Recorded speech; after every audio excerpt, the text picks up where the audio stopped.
Well, hello everyone. Welcome back to the Tuxes and Tomahawks podcast. I know it's been a while since I've been able to get back on here. I have been super busy dealing with politics ever since I left my congressional run, but that doesn't mean we're not giving up on what's going on in Colorado and what's going around the world. And there's a lot of important things I want to talk about today. And I am so excited to bring my friend Buddy Mason here from the Gold Group that I've been working with, from Revelations Gold Group. And we got in contact a few months ago and started talking about, like, what does the future really mean for this generation. And I think one of the things I really want to talk about, and I think Buddy can really explain it, is, like, I'm from the millennial generation. I deal with a lot of Gen Z kids, and I was told, Buddy, that if I go to college and do all the right things and just go get a degree, that I'm going to make all this money, and then everything's going to be fine. And then I went through the 2008 financial crisis. Then they sent my generation to war for 20 years. And then no matter what president we elected, no matter what type of Republican or Democrat these people put in office, the inflation keeps rising. Things keep getting worse. I'm only 38, and I don't even know if I'm going to be able to retire at this point. And that's why you're here, to explain what I can actually do and what my generation can do to change that mentality. So thank you so much for coming on the show today. Well, thank you, Adam. Thanks for having me. No pressure or anything. I'm just solely responsible for your retirement. So no big deal or anything. Yeah, no big deal. No big deal. But for me, like, I was raised, like, so when I've been in the oil and gas workforce for 15 years now. I was, we have I'm in a union now, so we have a pension, we have 401k, we have stocks. It is what it is, but sometimes it fluctuates. Sometimes I lose a lot of money. No matter how much money I dump in there, sometimes it seems like I disappear. So, I did start looking into precious metals for a while, but, gold never really loses its value. And it's one thing what was really interesting when I was in the Middle East is that they trade a lot of precious metals overseas, even in the public square. It's kind of like what they're known for. So explain to me and explain to the listeners, what is the value in this, and why do we need to change our mentality and thinking about our financial futures with precious metals? Yeah, that's a great question. So first, before I kind of get started, I always have to give this little disclaimer. Anything that I say today, it's not to be intended for specific financial advice. It's really for educational purposes. And although, I think it goes without saying that anybody that gives you specific financial advice without really having a full understanding of your individual financial situation, I'd be very cautious of, because everybody has different goals and objectives and points in life and all sorts of things that would make it's almost never a one size fits all for everybody. It's very specific to your individual needs. But what I think I can make a pretty good case for is why precious metals should fit somewhere in as a sleeve or a percentage of almost everybody's investment strategy. So I'll just kind of give you a few things to think about. The first of which is, if you just kind of look around the world, that would be the first thing I would do, and see what's going on. And rather it be, wars or trade disagreements or whatever, it makes people just worried about, kind of the future. And then when you tack on, what is our dollar doing and how has it performed? And it's really just devalued, and it's been a pretty steady slide ever since 1971, when we, took gold as a standard off of our dollar bill. And now it's considered just a fiat currency where there's really nothing backing our dollar. It's just the full faith and promise of the U.S. government. And so for a long time, that was kind of good enough. But recently, other countries around the world have kind of stood up and said, we're not so sure about the full faith and promise of the U.S. And not only that, we don't like the idea that the U.S. can just freeze our assets anytime they want. So if we have our money in the U.S. dollar, they can do that. If we have it in gold, they can't. So what has happened is countries all over the world have started buying gold really at a record pace. Yes. To put it in perspective, about 1,000 metric tons per year is being purchased by countries all over the world. And that is significantly different from what it used to be. And it's been that way now for about the last 4 years. They've been buying at that rate, and they're not slowing down. If anything, they're speeding up. And so that kind of begs the question. These are central banks all over the world who supposedly have some of the brightest, financial minds in the world.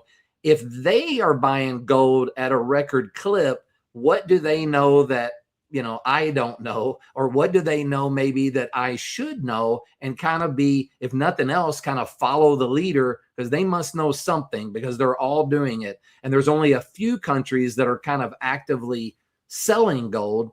And those are countries that are so financially, depressed that they're kind of forced to. They're not doing it out of a want-to basis. So I think that's one of the reasons that, you should maybe take a look at precious metals as a part of your investment.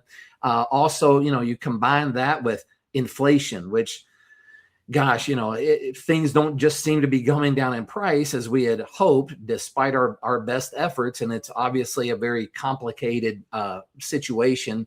But, I was just in a store the other day with my wife, and I remembered when my kids were young, they're in their 20s now, but buying these little candy sticks, and they were like, about this tall and maybe so big around, and you could get them 10 for $1. Yep. And now they're $1 each. And I'm like, Crazy. wait a minute, those things have gone up 10 times in price. Now, I'm not talking about 50 or 60 years. I'm talking about in about the last 20, maybe 25 years. And thankfully, not everything has gone up 10 times in price, but things have gone up in price. You can certainly see it at the grocery store, where they try to mask it by giving you smaller boxes of everything. But it's really, the prices just keep going up. And so one thing historically is gold, as you mentioned, Adam, has been a store of value. It's held its value. It's been around for 5,000 years. It's mentioned 400 times in the Bible. I mean, it's probably not going anywhere, and it's something that you can just count on. Another thing is, wherever you go in the world, and you mentioned this, is they use gold. It crosses all borders. It doesn't matter what political regime is going on.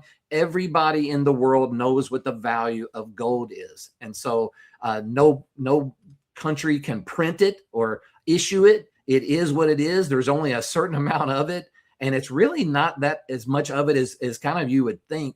It's estimated that there's about 200,000 metric tons of gold that's ever been mined in the history of human existence. To put that in perspective, if you were to make a cube about 69 feet tall, 69 feet wide, and 69 feet deep, all of the gold ever mined would fit in that. And although that's pretty good size, that's the equivalent of about 3.5 Olympic-sized swimming pools.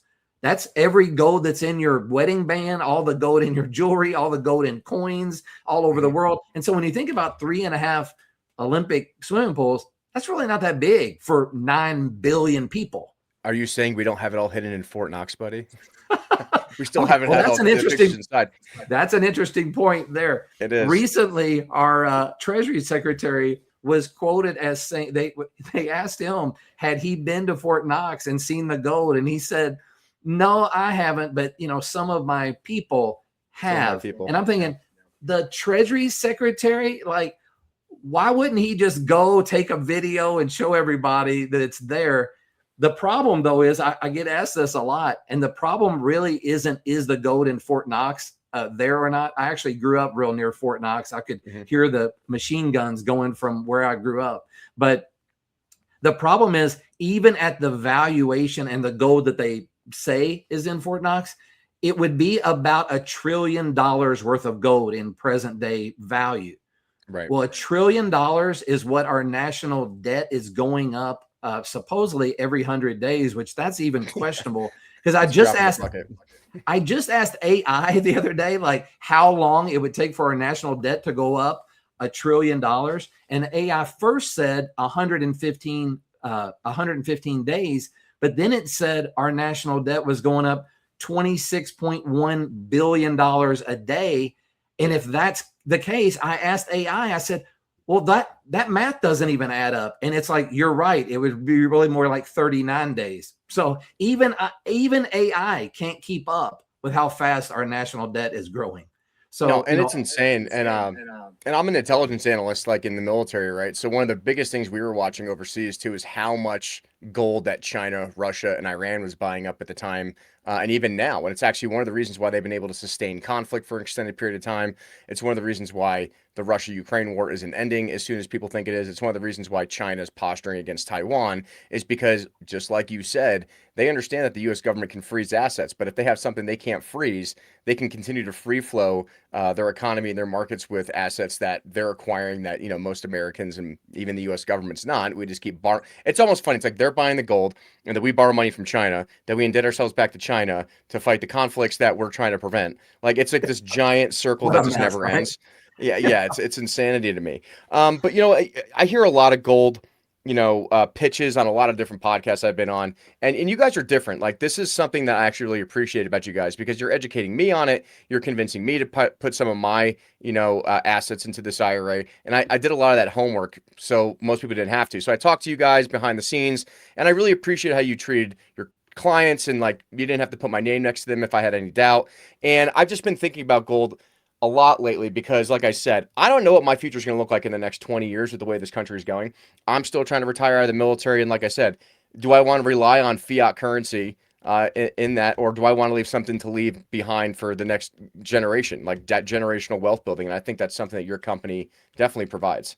Instead of trying to talk people into like, oh, you need to take all your assets and buy precious metals with it, we're not suggesting that. What we No. are suggesting is it's more of, think of it almost like an insurance policy, because if you were to take a portion, and I don't know what that portion would be, recently there was JP Morgan came out and said that they're suggesting that people put 20% as an allocation into precious metals. I don't know if that's right for you or for some of your listeners, but let's just say you did. If that ended up not, if gold prices didn't go up significantly between now and say the time you retire, my thought is it's probably because your other 80%, your other investments have done extremely well. So you think of it as like a hedge against the market. Nobody knows what the market's going to do in the next year, 5 years, or 100 years. But we do know that, it's worth having some portion of it held back that would serve as a good hedge. The problem that exists today is that most people's financial advisors or planners, they don't know really anything about precious metals. It's not what they're trained on, because precious metals really is a commodity, not a security. So therefore, most people's investment portfolios are diversified between equities and bonds. And so the equities bonds are is like, just buying bonds is you're just buying debt from the federal government, hoping that they're going to reinstate it at like a 1.5 return percent interest or something like that. Like, it's a super safe bet buying debt from the government, because they're always going to be in debt. But like you said, it's like I watch my 401k. Like, the line just does this every day because it's so unpredictable about what the stocks are going to do and whatever else it is. And there's just a little bit more stable value with commodities that can be traded around the world, kind of like oil, and precious metals and things like that. But you even see what happened with oil. I mean, we shut the Strait of Hormuz, and it just like skyrockets up and it skyrockets down. It just depends on what facility's getting blown up that day. it's well, luckily they're not blowing up gold facilities, and yeah, and so that helps. But yeah, you're right. I mean, the scarcity of gold, the fact that there's only a certain amount of it, you can't borrow your way into it by just printing more of it like you can dollars. It makes it really unique in a lot of different ways.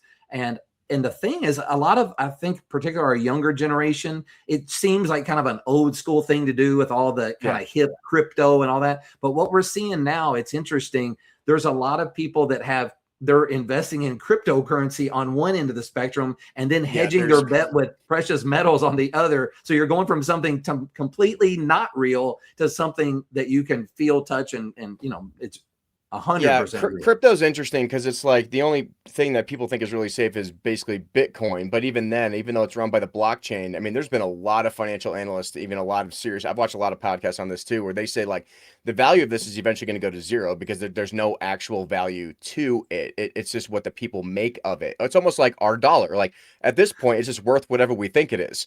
But the thing with gold too.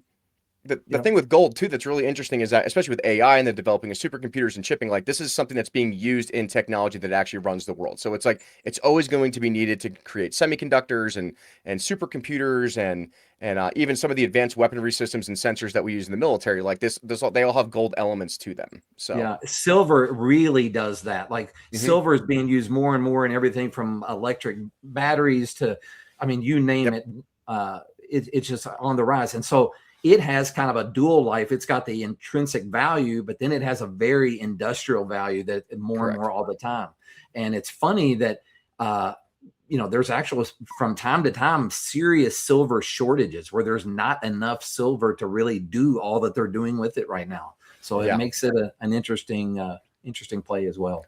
That was like the fight we had with the Russians during the 60s with titanium. We actually were using shell companies to buy titanium from them to build like the SR-71 and the space shuttle parts and things like that. And I think, it worked back then, but now it's these countries understand our weaknesses in obtaining these assets. And I think most Americans really need to really consider how to do these things. And like I'm proud to partner with you guys on this now. And you guys can see on the bottom, you see tuxesrevelation.com. You can go right to that link. You can get a discount. You can get connected with Buddy and his team to do a lot of this work and start getting started and start getting educated. Because like I said, I'm 38. I'm not the smartest crayon in the box, but I'm not the dumbest crayon in the box. And I know that this is something that I need to really consider to start diversifying my portfolio, especially with the war going on in Iran and everything else. So, buddy, tell me about that process. I'm going to go onto this website. I'm going to sign up. And what should I expect from you guys?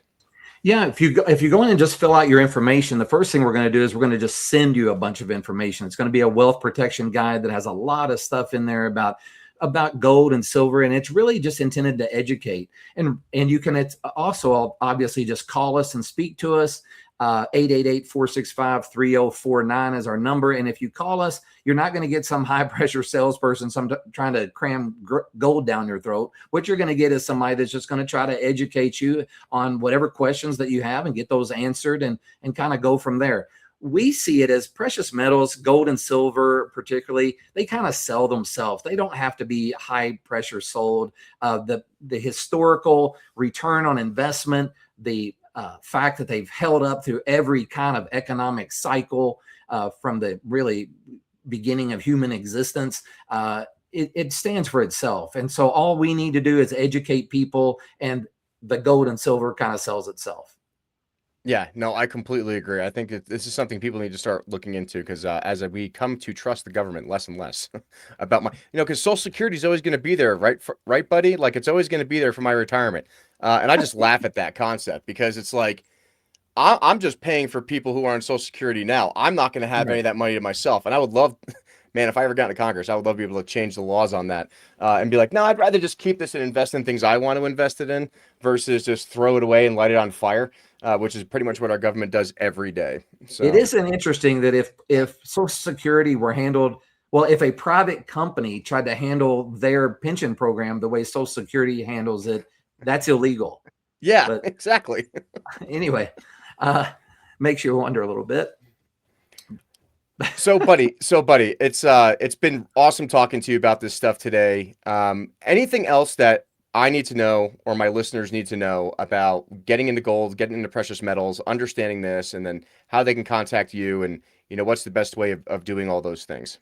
Yeah, another thing that a lot of people don't realize is that you can put precious metals as part of your retirement program, like in an IRA or as Okay. part of your 401k. And so depending upon your situation, again, it's very individualistic, but we can see what plans that you have currently might qualify to cut off a sliver of that. And we set up a self-directed IRA that has precious metals in it. So you can just purchase it and where it's delivered to your home. And that's kind of exciting. People, literally have a package delivered and it's got gold or silver or what have you in it. And that's really exciting for people to be able to take it and hold it, and they can look at the coins or the bars or whatever they have. And that's neat. Or if you have it in an IRA, it is held at a depository. It has to be for IRS regulations.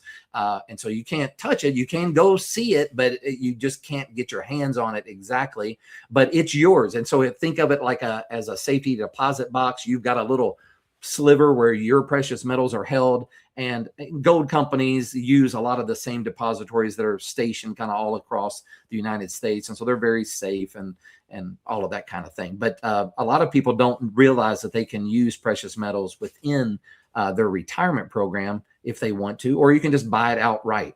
It doesn't have to be in a retirement program. So that's and that's a good point, because like I'm not just thinking about my retirement. I'm thinking about like what my future kids are going to inherit and whether it's even going to be worth anything. Like my parents didn't have any type of retirement plan. I'm not getting any gold bars from them, never mind any type of stock. So I think this is something that's that can actually shore up the next generation. I think that's the biggest problem with a lot of people right now. They're really struggling financially. It's really hard to invest, especially in my generation that can barely afford mortgages. But this is something that they can invest in that will actually retain its value over time. Like I don't think there's ever been a point in time where gold's been zero, right, buddy? No, it hasn't, not likely to be. And an analogy I use is literally 2,000 years ago, Roman centurions were paid with an ounce of gold.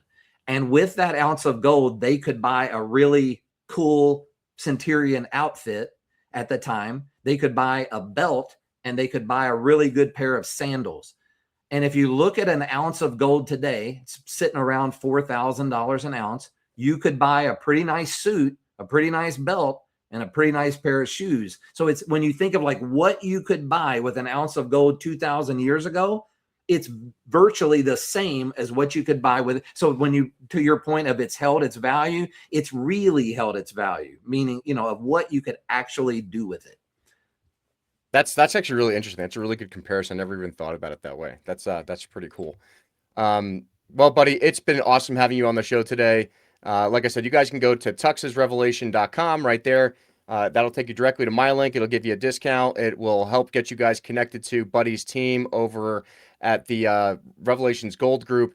And I think it's time for our generation to take control of our finances and stop listening to what our parents told us about it, because I don't think they really knew what they were talking about, because, like I said, the national debt is skyrocketing. We keep invading nobody countries. was predicting $39 trillion debt. That's the problem. Oh my God. It's just, it drives me nuts. It's like, it's like no one is coming. It's up to us. That's what I always like to say. Prepare to self-rescue. And I think gold is part of that plan. So I really appreciate your time. I really appreciate you explaining these things today. And feel free to come on anytime in the future too. We'll interject you into some news clips and things like that. And we'll start talking about the more financial crises going on here in the state of Colorado. All right. Fun stuff.